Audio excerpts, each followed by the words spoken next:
We play and call it work.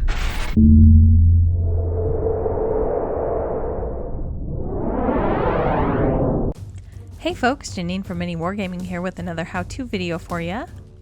In this video, we're going to add a few embellishments to this Tau marker drone. We're going to be painting the Tau symbol on the gun to have a glowing look that complements the glowing that we've already painted on the Mini. And then we're also going to add a little bit of traditional Tau freehand to the top of the drone as well. As always, if you have suggestions for something you'd like to see in a future how-to video, please leave it down below in the comments. We're going to begin with our glowing Tau symbol, and we're going to start with Evil Sunz Scarlet. Now we're going to be dry brushing this color, and I want to get just a very small soft coat on just about the whole side where the Tau symbol happens to be sculpted. I'm trying to apply small controlled layers of paint. I'm not necessarily concerned with getting a lot of coverage. I'm just kind of creating a base that I can start to build up for my glow. Once I have enough of the Evil Sunz Scarlet so the side is tinted just a little bit red, I'm going to do the same process with Troll Slayer Orange.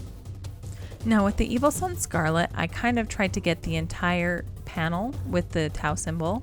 However, with the Troll Slayer Orange, I'm really going to try and concentrate on just getting the Tau symbol and the immediate circle around it. Once I've built up my first coat by dry brushing, I'm going to mix a little bit of Lamine medium into my paint and start applying this more traditionally. From now on, all of the colors that I'm going to be using in this tutorial are going to have Lamine medium mixed into them, even if I don't necessarily say it. So first I'm going to take my Evil Sunz Scarlet that now I've got some Lamine medium in, and I'm just going to start applying this inside the recess around the Tau symbol so I can make sure it gets into all the crevices in a way that I couldn't when I was dry brushing. I'm going to do the same thing with my Troll Slayer Orange. However, I'm not necessarily concerned with making sure I get the entire ring. I want to make sure that I concentrate the highlight in a few areas, particularly in the very center, but also just one or two areas on the outer ring as well. Alright, now that we've applied our Evil Sunz Scarlet and our Troll Slayer Orange, we're going to move on to our next highlight, which is going to be Fire Dragon Bright. And I just want to make sure that I've got a nice thin flow to my paint so that I can really get it to sink into that recess. And I'm just going to concentrate the color on the top left edge as I look at the Mini, the bottom right edge, and the very middle. After the Fire Dragon Bright, our next color is going to be Yriel Yellow. And I'm really just doing the same thing, but keeping the color even more focused, really just concentrating on the very middle and just one or two sections on the outer ring. Here's the Tau symbol after the Yriel Yellow's been completed. We're going to do one final highlight using Flash Gitz Yellow. This is a very bright yellow, so I really don't need to use a lot of it. I can just concentrate it on the very center section. Yellow can be a hard color to get good coverage with. However, since I'm applying this on top of a bunch of other yellows and oranges, it's very easy for me to get a nice coat. Here's the symbol now that we've finished the glowing. It's really sloppy right now. I let myself get a little bit sloppy because I'm really interested in making sure that the inner ring is nice and highlighted smoothly, not necessarily the area that's the Tau symbol itself, because we are going to be painting those sections with Abaddon Black right now.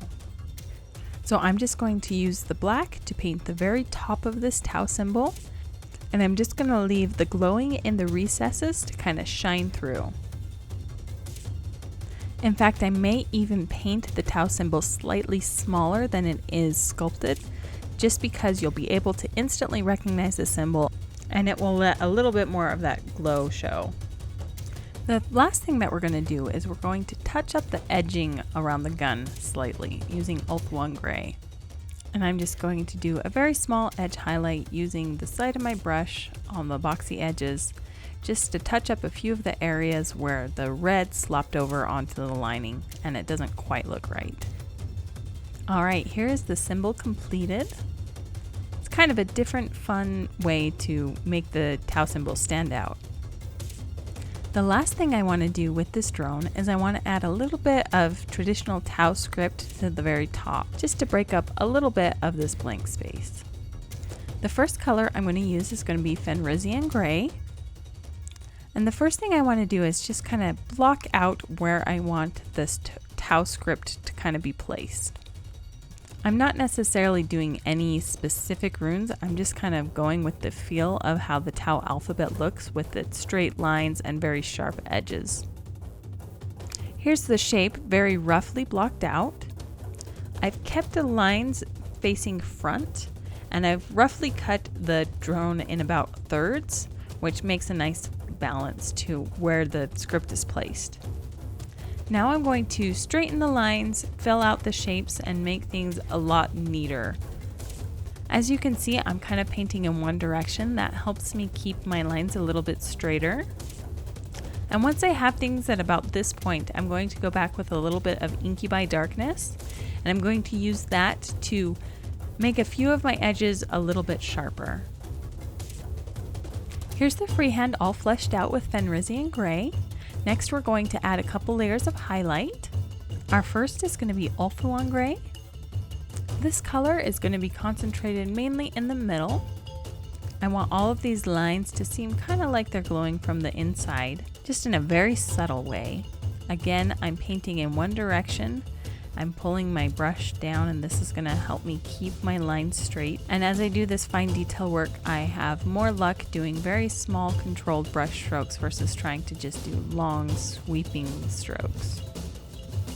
Once the Ulthuan Gray has been painted, I'm going to add a final highlight of Ceramite White. I'm just painting a little bit of this inside the middle of the line, just adding a final level of brightness to really make these stand out. Here's the freehand after it's been completely highlighted.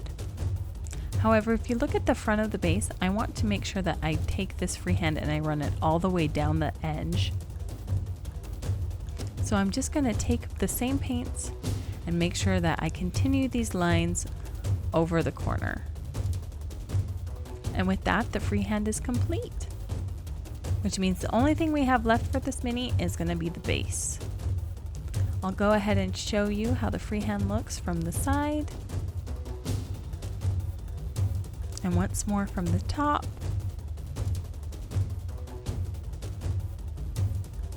And then one more look at that glowing Tau symbol we did earlier.